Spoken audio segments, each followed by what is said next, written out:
किसी ने नहीं सोचा था कि 3 बार भारतीय जनता पार्टी की सरकार बनेगी। किसी ने सोचा था? हमने सोचा था, हमने हवा बनाई, हमने कर दिखाया। मैंने परसों एक प्रेस कॉन्फ्रेंस किया था, आप सबने देखा या नहीं। 700 से भी अधिक PHC, CHCs, सब डिवीज़न और सिविल अस्पताल हैं जिन पे हमने काम करना है।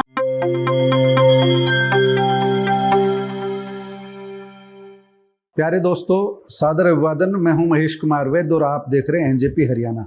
दोस्तों, आज बात करेंगे आरती राव के कोसली विधानसभा क्षेत्र के दौरे की।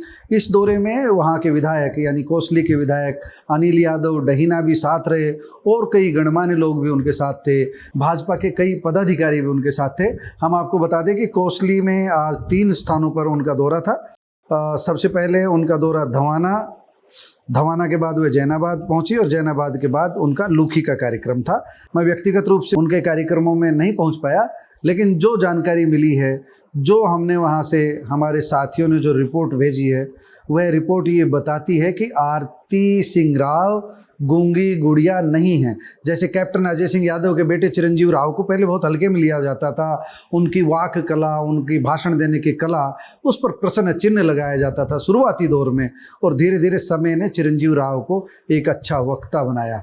चिरंजीव राव का उदाहरण दिया है। आरती राव के बारे में भी कुछ इसी तरह की चर्चाएं चलती रहती थी, अब तक भी चलती रहती थी, लेकिन पिछले कुछ समय से जिस तरह आरती राव ने आक्रामकता दिखाई है, वह यह साबित करने के लिए पर्याप्त है कि वह सही मार्ग पर आगे बढ़ रही है।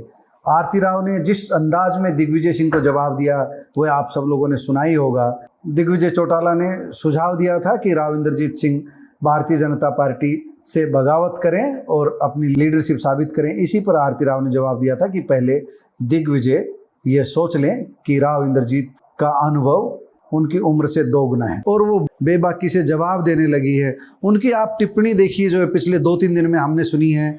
उनकी एक टिप्पणी ये आई कि हम पीछे से नहीं, वार सामने से करते हैं। मतलब सीधा सीधा है कि वह बिल्कुल कमजोरी कहीं पर नहीं दिखा रही है। और आज सबसे महत्वपूर्ण बात उन्होंने फिर कह दी है कि तीसरी बार नायब सैनी की सरकार, तीसरी बार भारतीय जनता पार्टी की सरकार इसलिए सत्ता में आई है क्योंकि हमने हवा बनाई है। वह किसी भी तरह का जो राव इंद्रजीत सिंह की शैली है उसी स्टाइल में अपनी बात करने लगी है। आप सुनिए, उनका वीडियो भी हम आपको सुनवाएंगे। बिल्कुल साफ तौर पर कह दिया कि हमने हवा बनाई है, जब जाकर के तीसरी बार सरकार बनी है। कोई लोग भरोसा भी नहीं करते थे कि तीसरी बार भारतीय जनता पार्टी सत्ता में आएगी। तो आज वह कोसली के दौरे पर गई है और उन्होंने संकेत भी दे दिया है कि रेवाड़ी में भी सुनवाई होगी, दिल्ली में भी कार्यकर्ताओं की सुनवाई होगी, सब जगह कार्यकर्ताओं की सुनवाई होगी और वो पूरी तरह इन चीज़ों की मॉनिटरिंग करेगी। अपने किसी भी कार्यकर्ता को निराश नहीं करेंगी।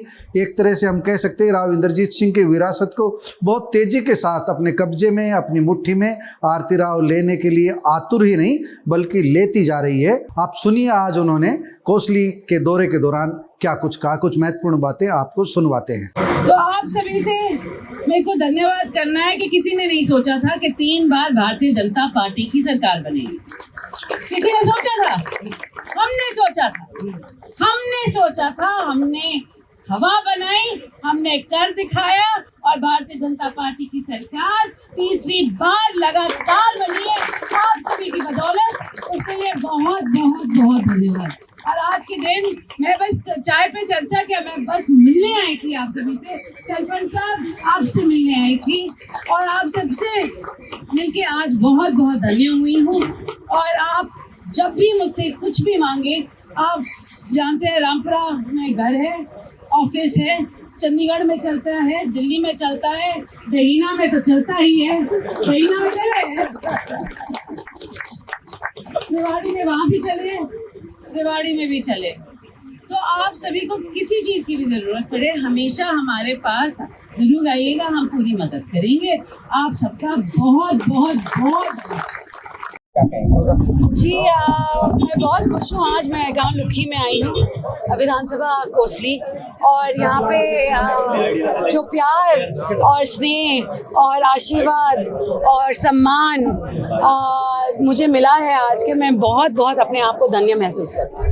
लोग स्पेशल कोटे की मांग कर रहे थे, लेकिन आपने कहा आपका स्पेशल कोटा तो मेरे दिल में है, क्या कहेंगे? जी बिल्कुल सच बात थी कि लुखी के बहुत पुराने अपने संबंध हैं। अब 40-45 साल हो गए अपने रिश्ते को, और ये कभी मैं बोलूँगी ये रिश्ता अटूट है। हाँ जी मैम, हॉस्पिटलों की बात करें, दवाइयों की बड़ी समस्या है। हाँ जी, तो दवाइयों की जो समस्या, सीएमओ साहब भी मेरे साथ हैं।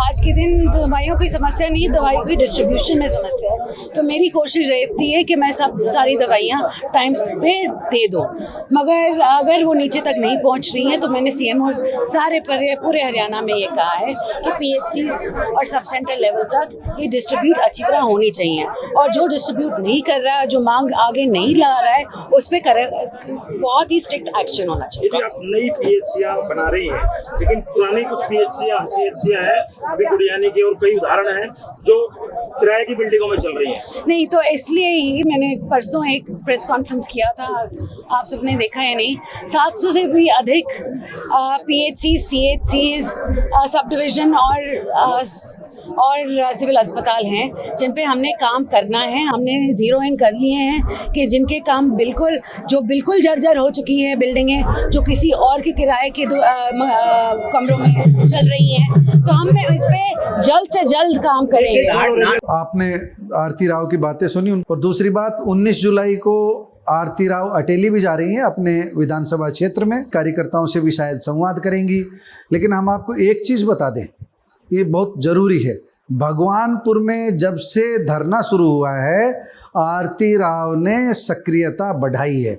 और आपको ये भी बता दें कि ऐसा भी सुनने में आ रहा है कि जो डिनर पार्टी चल रही है, जो मुख्यमंत्री उनके आवास पर आए थे पिछले दिनों, वो आरती राव के सीधे निमंत्रण पर ही आई। आरती राव ने ही मुख्यमंत्री नायब सिंह सैनी की पत्नी को आमंत्रित किया, नायब सैनी को आमंत्रित किया, और चंडीगढ़ में जो उन्होंने प्रेस कॉन्फ्रेंस की थी अभी 2-3 दिन पहले, उस प्रेस कॉन्फ्रेंस में भी उन्होंने साफ बता दिया है कि 700 से अधिक स्वास्थ्य संस्थाओं को वह सुधार की ओर उनको सुधारने जा रही है। उनमें से कुछ नई हैं, कुछ पुरानी हैं, किसी का जीर्णोद्धार होना है, किसी का नवीनीकरण होना है, और कुछ नई बननी है। स्वास्थ्य संस्थाओं में सुधार की ओर तेज़ी से कदम बढ़ाए जाएंगे, और वह सीधे सीधे मुख्यमंत्री नायब सिंह सैनी का आशीर्वाद मांगकर चल रही है, उन्हें आंख दिखाकर नहीं चल रही है।